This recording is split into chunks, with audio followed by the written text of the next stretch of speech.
Hello friends, कैसे हैं आप सब।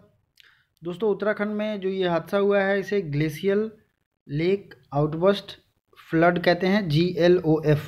जो आपको थंबनेल पे दिखा होगा GLOF, ये ज्योग्राफिकल टर्म एक न्यूज़ में चल रहा है, तो इसे समझना ज़रूरी है। और वनडे एग्जाम पॉइंट को सब्सक्राइब जरूर करें। और जो उत्तराखंड के रिलेटेड फैक्ट्स हैं जिस पे मैंने एक डिटेल वीडियो बनाया था, आप उस वीडियो को यहाँ आई बटन दबा के देख सकते हैं। डिस्क्रिप्शन में भी लिंक है ज्योग्राफी का, आप वहाँ से भी देख सकते हैं।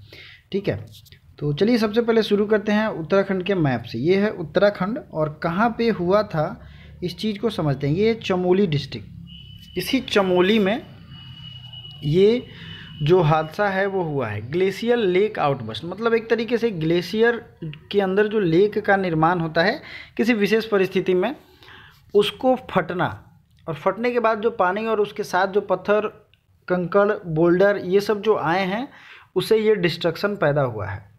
तो पूरे उत्तराखंड को आप मेनली दो हिस्सों में बांट सकते हैं। एक तो है कुमाऊं रेंज और एक गढ़वाल रेंज, दो ही हिस्सों में मेनली बांटते हैं।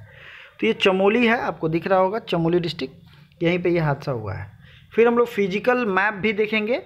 उससे पहले समझते हैं कि चूँकि ये इंग्लिश में है, मैंने काफ़ी इसे सर्च करके और एक जगह किया है। तो ग्लेशियर लेक आउटबर्स्ट जो है एक क्लाउड बर्स्ट होता है, ठीक है, या एवलांच है। एवलांच कहते हैं जो बर्फीली तूफान होती है उसको एवलांच कहते हैं, ठीक है। एवलांच किसको कहते हैं? बर्फीली तूफान को।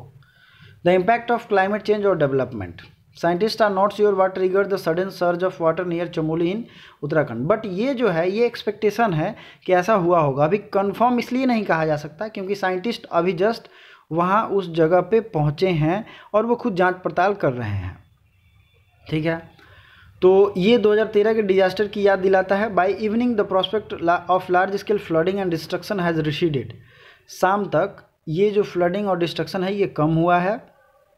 And scientist prepare to travel in the high mountains north of the Chamoli to ascertain the cause of the incident. मतलब वो वहाँ जाने के लिए तैयार हैं ताकि इस इंसिडेंट को बता सकें। The scenario being most talked about was what geologist like to call it GLOF। Geologist जो हैं, जो पृथ्वी विज्ञानी हैं, उन्होंने इसका नाम दिया GLOF। अब इसका फुल फॉर्म होगा glacier lake outburst flood. It is a reference to flooding caused down stream due to a breach in a glacier lake. अब इसे हम समझेंगे ये बनता कैसे है। कोई एक ग्लेशियर लेक मान लो यहाँ बना है, धीरे धीरे उससे पानी आ रहा है, लेकिन किसी वजह से इस पर प्रेशर होता है और ये फट जाता है। तो जहाँ से ये पानी आ रहा है वहाँ से ये फटेगा और टोटल अंदर के पानी को लेकर के ये नदी में मिलेगा। जो है जहाँ भी इसे रास्ता मिलेगा, उसके वे में जहाँ भी ये मिलेगा, उसको वो तोड़ता फोड़ता और बहुत गंभीरता से करते हुए आएगा। इसे ही ये कहते हैं डाउन स्ट्रीम में, मतलब नीचे उतरते हुए पानी के धार में। रिट्रीटिंग ग्लेशियर्स मतलब जो कम होते ग्लेशियर्स हैं, घटते glaciers, like several in Himalayas usually result in the formation of lakes at their tips. उनका जो टिप होता है ग्लेशियर का, मान लो ये ग्लेशियर है, इनका एक टिप होगा कहीं ना कहीं, यहाँ पे टिप होगा और इधर भी टिप होगा, ठीक है। Called pro glacial lake, often found only by sediments and boulders. अक्सर देखा जाता है कि वो उसके साइड साइड में बोल्डर्स होते हैं या फिर सेडिमेंट होता है। सेडिमेंट्री रॉक्स आपने पढ़ा होगा, सेडिमेंट होगा तभी वो ग्लेशियर का निर्माण करता है। आप ऐसा सपोज करो कि ये पूरा एरिया जो है बर्फ़ है, 2-3 किलोमीटर तक बर्फ़ है, बट ऐसा हो सकता है कि उसके अंदर जो है पानी हो, ठीक है, ग्लेशियर के अंदर हो। वैसे भी आप जानते हैं ग्लेशियर जो होते हैं उसके सबसे ऊपरी परत पे ही बर्फ़ होते हैं, नीचे 4 डिग्री सेंटीग्रेड टेम्परेचर होता है। क्यों? क्योंकि वहाँ पे मछलियाँ ज़िंदा रह सके। मछलियाँ तभी ज़िंदा रहेंगी क्योंकि फ्रिज एकदम अगर इन्वायरमेंट होगा तो वहाँ पे बहुत कम चीज़ें ज़िंदा रहती हैं। जैसे सील्स होते हैं, सील्स ज़िंदा रहेंगे, पेंगुइन ज़िंदा रहेंगे, लेकिन मछलियाँ मर जाती हैं। तो पेंगुइन मछलियों को खाती हैं। और आप देखे होंगे जहाँ पे ग्लेशियर होगा भी वहाँ पे नीचे पानी ज़रूर दिखता है। अगर आपने देखा होगा तो आपको ये पता है। तो वो उसके बारे में अगर आप इमेजिन करोगे तो ये हो गया पूरा ग्लेशियर और एक अंदर पानी पूरा स्टोर है। But due to any reason, कुछ भी रीज़न हो सकता है, परमाणु विस्फोट हो, वहाँ पे भूस्खलन हो जाए, या कुछ भी हलचल हो, छोटी सी भी हलचल उस चीज़ को भड़का सकती है और एक जगह जहाँ पे रास्ता है वहाँ से वो प्रेशर बन के निकलना शुरू हो सकती है। उसको ही इंग्लिश में यहाँ लिखा गया है ठीक है, सेडिमेंट्स ऑन बॉल्डर से वो घिरे होते हैं। If boundaries of this lakes are breached it can lead to a large amount of water rushing down to nearby streams and rivers gathering momentum on the way by picking up sediments rocks and other material. अगर इन पे किसी तरीके का bridge होता है, मतलब दखल अंदाजी होती है, इन it can lead to a large amount of water rushing down to nearby streams and rivers gathering momentum on the way by picking up sediments rocks and other materials and resulting in flooding downstream। ठीक है, इसका result क्या होता है, down stream में flood आएगा और उसके रास्ते में जो जो चीज़ें आएंगी उसको वो बहाता चला जाएगा। तो आई होप आपको ये क्लियर हो गया होगा कि ये एक ग्लेशियर होगा जिसकी हाइट हिमालयन रेंज में 2 से 3 किलोमीटर तक होती है। उसके अंदर कोई भी एक लेक होगा, उस लेक की अपनी स्ट्रीम होगी, किसी भी तरीके से प्रेशर होगा तो अपने सेडिमेंट और बोल्डर के साथ वहाँ से फोर्स में निकलेगा।